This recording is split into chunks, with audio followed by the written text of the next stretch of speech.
Hello student, नमस्कार। I M C के sir from के कॉमर्स अकेडमी नासिक। दोस्तों, आपका फिर से एक बार स्वागत है के यूट्यूब प्लेटफॉर्म पे।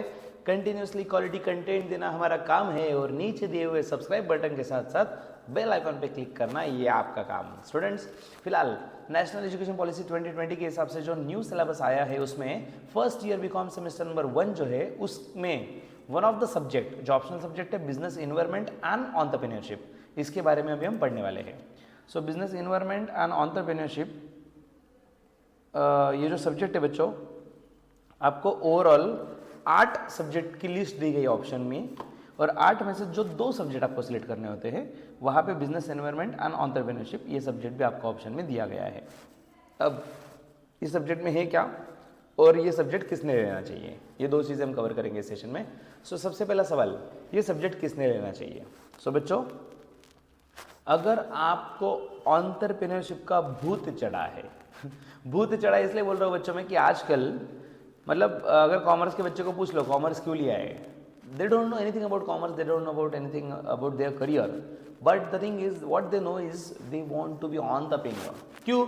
अरे भाई, स्टार्टअप का ज़माना है, स्टार्टअप देखा है हमने, हम रील देखते हैं, वीडियोस देखते हैं, शॉर्ट्स देखते हैं, हर जगह पे हम स्टार्टअप देखते हैं कि नया बिजनेस स्टार्टअप किया, मतलब किसी ने एमबीए चाय स्टार्ट कर दिया, या फिर पानीपुरी, बेटे पानीपुरी वाली आ गया, वड़ा पाव वाला आ गया। तो ये सब स्टार्टअप के न्यूज़ सुन के, स्टार्टअप के सक्सेस स्टोरीज सुन के ऐसा भूत चढ़ा है, मतलब अंदर से ऐसा फील आ रहा है कि भाई जो भी हो जाए हमें तो अपना खुद का स्टार्टअप करना है, और छोटा सा ठेला लगाना क्यों ना हो लेकिन खुद का होना चाहिए। अगर आप इस सोच के हो तो डेफिनेटली आप एंटरप्रेन्योर बनना चाहोगे, और एंटरप्रेन्योर क्या है एग्जैक्टली हम इस सब्जेक्ट में डिटेल में जानेंगे। बच्चों, कोई नया बिजनेस स्टार्ट करना सिर्फ चलो भाई मैंने दुकान खोल दिया और मतलब मैं एंटरप्रेन्योर बन गया, ऐसा तो नहीं होता। एग्जैक्टली एंटरप्रेन्योर क्या है हम इस सब्जेक्ट में डिटेल में जानने वाले हैं। दूसरी चीज़, थ्योरेटिकल सब्जेक्ट अगर आपको पसंद है तो डेफिनेटली आपने ये सब्जेक्ट सिलेक्ट करना चाहिए। तीसरी चीज़, अगर आपका अभी तक ऐसा है कि सपोज बिजनेस करना फिक्स्ड है, या फिर सोच रहे हैं इच्छा तो बिजनेस करने की ही है, या फिर ऑलरेडी बिजनेस सेट है, मतलब फैमिली बिजनेस है, बस हम वो एक्सटेंड करना चाहते हैं, या फिर वो बिजनेस भी अच्छे लेवल पे है उसको और भी ग्रो करना है, ऐसा अगर कुछ माइंड में है आपके तो डेफिनेटली आप ये सब्जेक्ट सिलेक्ट कर सकते हो, business environment and entrepreneurship. Let's see, देखते हैं डिटेल में इस सब्जेक्ट में क्या है। सो स्टूडेंट्स, ये सब्जेक्ट 4 क्रेडिट पॉइंट के लिए दिया गया है, टोटल 4 क्रेडिट्स फॉर इसका वेटेज है इस सब्जेक्ट का, और इसमें 4 चैप्टर दिए गए हैं आपको, ठीक है। इसमें से फर्स्ट चैप्टर है एंटरप्रेन्योर। तो बच्चों, एंटरप्रेन्योर मतलब इसका प्रोनाउंसिएशन थोड़ा सा डिफरेंट है, इंट्राप्रेन्योर, एंटरप्रेन्योर, एक्चुअली इंट्राप्रेन्योर और भी अलग कंसेप्ट है, ठीक है। सो स्पेलिंग और इसका प्रोनाउंसिएशन थोड़ा डिफरेंट है एंटरप्रेन्योर। सो बच्चों, इसमें क्या होने वाला है, क्या देखने वाले हैं। सबसे पहले तो एक कंसेप्ट क्योंकि हमारे लिए नया है, मैंने आपको जैसे बताया कि बस बिजनेस शुरू कर देना, मैंने दुकान खोल दिया मतलब मैं एंटरप्रेन्योर बन गया, ऐसा नहीं है। क्योंकि ये नया कंसेप्ट है तो भाई इसका मीनिंग देखेंगे, इंट्रोडक्शन देखेंगे, एग्जैक्टली ये है क्या एंटरप्रेन्योर, ये कंसेप्ट क्या है। उसके बाद हम देखेंगे ये एंटरप्रेन्योर कंसेप्ट आया कहाँ से, evolution of the concept of entrepreneurship, और सॉरी एंटरप्रेन्योर। एंटरप्रेन्योर ये वर्ड ऐसे रातों रात तो नहीं आया, इट इज़ इवोल्यूशन। सो ये स्टेप बाय स्टेप आया तो इसका इवोल्यूशन देखेंगे। नेक्स्ट, जो सक्सेसफुल एंटरप्रेन्योर्स है, जैसे हम नाम लेते हैं, रतन टाटा जी का नाम लेते हैं, प्राउड फील होता है, अंबानी जी का नाम लेते हैं, अदानी का नाम लेते हैं, जो कि सक्सेसफुल एंटरप्रेन्योर्स में आते हैं, इलॉन मस्क वगैरह, तो भाई मतलब वो तो वर्ल्ड वाइड बहुत बड़े लेवल पे पहुंच चुके हैं, ठीक है। सो बच्चों, ये जो बिलीनियर्स, मिलीनियर्स, स्टार्टअप वाले, एंटरप्रेन्योर बनने वाले का नाम लेते हैं, तो इनके सक्सेसफुल बनने के पीछे क्या कैरेक्टरिस्टिक्स है।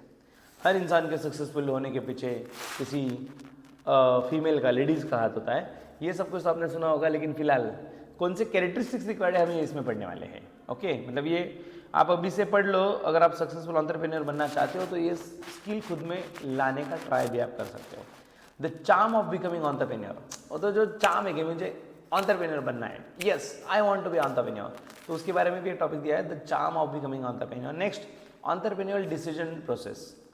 ये जो एंटरप्रेन्योर बने हैं ये ऐसे ही नहीं बने, चलो आज बिजनेस शुरू किया और कल पूरे दुनिया में फेमस हो गया, ऐसा नहीं होता भाई। It is a long process, और इसमें सबसे इंपॉर्टेंट स्टेप जो होती है दैट इज डिसीजन मेकिंग। तो डिसीजन मेकिंग का प्रोसेस कैसा रहेगा। Next, function of entrepreneur, entrepreneur के फंक्शंस कैसे हैं। Next, entrepreneurial competencies and qualities. So entrepreneur बनने के लिए आपके पास कौन सी कॉम्पिटेंसी और क्वालिटीज होनी चाहिए, तब आप बन सकते हो। Next, need for an entrepreneur, so entrepreneur बनने के लिए क्या नीड है, टाइप्स ऑफ एंटरप्रेन्योर, किस किस टाइप के एंटरप्रेन्योर होते हैं। बच्चों जितने सक्सेसफुल एंटरप्रेन्योर को आप जानते हो सब लोग सेम एटीट्यूड वाले नहीं हैं, हर एक का अलग अलग एटीट्यूड भी होता है, तो इसमें भी बहुत सारे टाइप्स हैं। उसके बाद हम डिफरेंस देखेंगे दो चीज़ों में, एक तो एंटरप्रेन्योर और दूसरा मैनेजर। तो मैनेजर बहुत अलग कंसेप्ट है बच्चों। अगर आपको लगता है कि बिजनेस को मैनेज करना मतलब एंटरप्रेन्योर, तो इस डिफरेंस जब हम देखेंगे तो आप समझ जाओगे कि दोनों में ये डिफरेंस है। Next is intrapreneur. इंट्राप्रेन्योर ये अलग कंसेप्ट है, मतलब आप जॉब करते करते भी एंटरप्रेन्योरशिप वाला फील ले सकते हो, आपको थोड़ा फ्रीडम दिया जाता है, तो वो एंटरप्रेन्योरशिप होता है जो हम डिटेल में पढ़ेंगे। Next is social entrepreneur. Okay, तो बच्चों ऐसी एक डजन कंसेप्ट दी गई है एंटरप्रेन्योर में। अब तक एंटरप्रेन्योरशिप तो स्टार्ट ही नहीं हुआ, it is just entrepreneur. Separate chapter दिया गया है, सेकंड चैप्टर एंटरप्रेन्योरशिप के लिए। तो बच्चों अब अगेन नया कंसेप्ट एंटरप्रेन्योरशिप, तो पहले तो हम कंसेप्ट पढ़ेंगे कि एग्जैक्टली एंटरप्रेन्योरशिप कंसेप्ट क्या है। उसके बाद ये जो एंटरप्रेन्योरशिप बढ़ते जा रहा है डे बाय डे, तो इसकी ग्रोथ कैसे हुई, मतलब इंडिपेंडेंस 1947 के पहले और इंडिपेंडेंस के बाद, तो दोनों ज़माने मतलब डिवाइड करके दिया है कि इंडिपेंडेंस के पहले कैसे ग्रोथ हो रही थी एंटरप्रेन्योरशिप कंसेप्ट की, और उसके बाद कैसे ग्रोथ हुई है, दोनों भी हमें दिया गया है। Next, role of entrepreneurship in economic development. तो ओवरऑल कंट्री के इकोनॉमी के डेवलपमेंट में एंटरप्रेन्योरशिप का क्या रोल है, क्या ये इनकी वजह से कुछ इकोनॉमी में बेनिफिट हो भी रहा है या नहीं, ये भी हम इसमें देखेंगे। ऑफकोर्स बहुत बड़ा बेनिफिट है उनका, बहुत बड़ा रोल है एक्चुअली उनका। सो डिस्टिंग्विश देखेंगे एंटरप्रेन्योरशिप और एंटरप्राइज मतलब क्या। ओके, एंटरप्राइज मतलब नॉर्मली बिजनेस को अगर कोई एंटरप्राइज कहा जाता है, बट एंटरप्रेन्योरशिप एक क्वालिटी, एक स्किल, ये अलग है। और एंटरप्रेन्योरशिप के साथ साथ सेल्फ एम्प्लॉयमेंट, ये भी अलग कंसेप्ट है। बच्चों नॉर्मली हम एंटरप्रेन्योरशिप किसको बोलते हैं, मैं खुद का ओनर हूँ, I am my own boss, status होता है ना ऐसा, I am my own boss, I follow my rules, my life my rules, मतलब मैं एंटरप्रेन्योर बन गया। अरे ढोकले ऐसा नहीं है रे, समझ ले रहे भाई, बहुत बड़ी कंसेप्ट है ये। सेल्फ एम्प्लॉयमेंट काफ़ी नहीं है, एंटरप्रेन्योरशिप डिफरेंट कंसेप्ट है। और group entrepreneurship again new concept जब भी आता है तो मीनिंग, इंट्रोडक्शन, डेफिनेशन वगैरह ये चीज़ें आती हैं। इवोल्यूशन, नेचर, स्कोप वगैरह देखेंगे इसके बारे में। Students chapter number 3 woman entrepreneurship. बच्चों एक जमाना था मराठीत म्हणतात की स्त्री म्हणजे फक्त दोनच काम, चूल आणि मूल। ओके, फूड एंड बुकेटी ऐसे मतलब कहा जाता है। तो भाई बाकी कुछ काम नहीं करना है, वुमन को सिर्फ घर में बैठना है, हस्बैंड के लिए, फैमिली के लिए बस खाना पकाना है, बस। स्टूडेंट्स ये ज़माना बदल चुका है, ये ज़माना बदल चुका है। आज के डेट में बहुत सारे सक्सेसफुल एंटरप्रेन्योरशिप फीमेल्स खड़े हैं और सक्सेसफुली बिजनेस रन कर रहे हैं, दे सिक्योर्ड वेरी गुड पोजीशन। तो ये कोई कास्ट के लिए, कोई सेक्स के लिए, मतलब मेल फीमेल किसी जेंडर के लिए नहीं है, सबके लिए वुमन एंटरप्रेन्योरशिप का सेपरेट चैप्टर दिया है बच्चों। दिस इज़ वेरी नाइस, मतलब ये बहुत अच्छा लगा मुझे कि फर्स्ट ईयर के फर्स्ट सेमेस्टर में उन्होंने सेपरेट टॉपिक दिया है, कंसेप्ट नहीं दिया है, सेपरेट चैप्टर दिया है इस पर।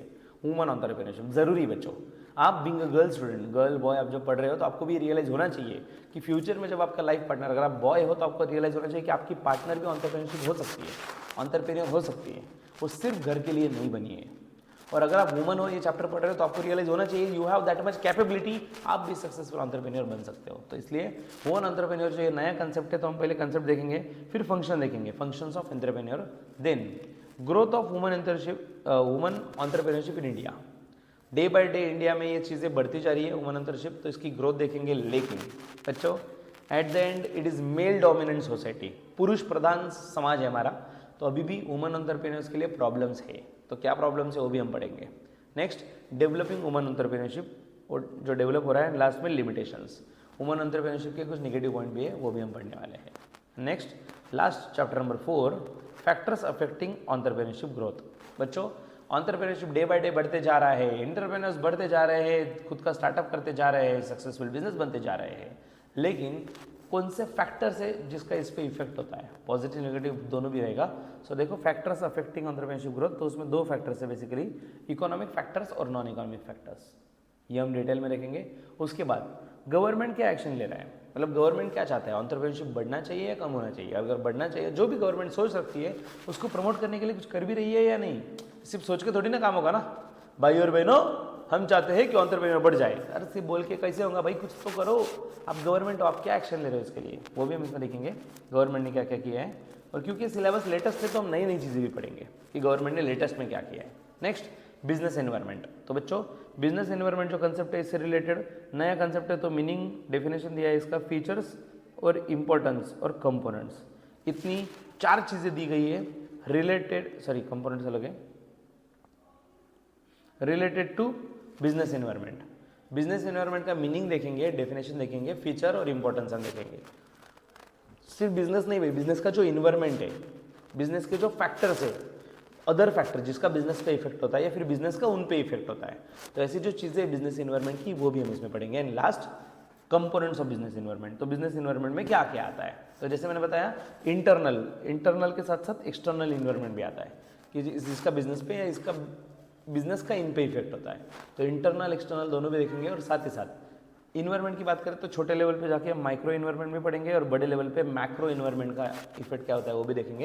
And last is global business environment. तो ओवरऑल ग्लोबली बिजनेस इन्वायरमेंट का अपने बिजनेस पे क्या इफेक्ट हो रहा है, तो ये सब चीज़ें हम डिटेल में स्टडी करेंगे बच्चों। इट इज़ क्वाइट इंटरेस्टिंग, हमें of course it is theoretical, but real case laws अगर हम इसका एग्जाम्पल लेके पढ़ेंगे तो डेफिनेटली पढ़ने में बहुत मज़ा आएगा। ठीक है, सो स्टूडेंट्स इसका भी पेपर पैटर्न 30-70 है, 30% weightage for internal assessment and 70% for CEE, that is SEE sorry semester and exam. ठीक है, तो बच्चों इस तरीके से रहेगा। जल्दी मिलेंगे अगले वीडियो में अगले कंटेंट के साथ। तब तक के लिए याद रखना बच्चों, हम वापस मिलने वाले हैं। डाउनलोड कर लो फटाफट से सब लोग KKCA का ऐप, प्ले स्टोर पे जाकर टाइप करना है KKCA, और अगर आप एप्पल यूजर हो तो आपको ऐप स्टोर पे टाइप करना है my coaching by Apex. See you in the batch. तब तक के लिए happy learning with KKCA, bye bye.